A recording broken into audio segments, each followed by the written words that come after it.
Yağış yağır, yaz yağışı yağar yağır.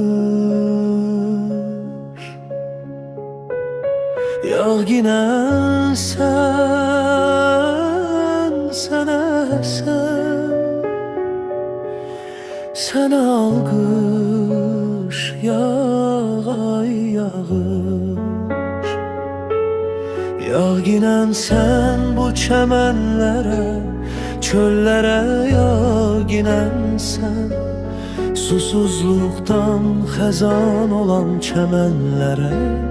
Yağ yine sen, yağ yine sen arzulara, dileklere. Yağ yine sen məhəbbətdən alovlanan yüreklere.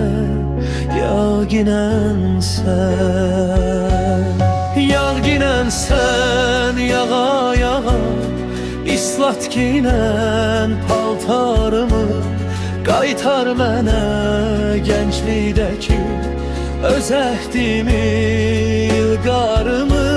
Sən yağdıqca damcıların səpilirdi üzümə. İkimiz də istəmirdik durub gedək evimizə. Qorxurduq ki durub getsək xələl gələr sevgimizə.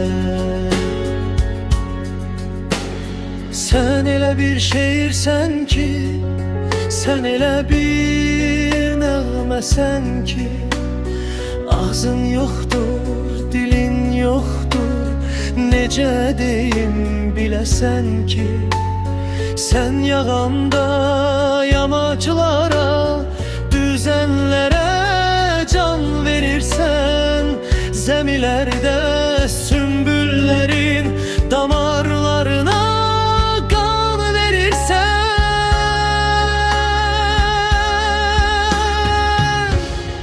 Yağış yağır, yaz yağışı yağar yağır. Yağ yine sen esen,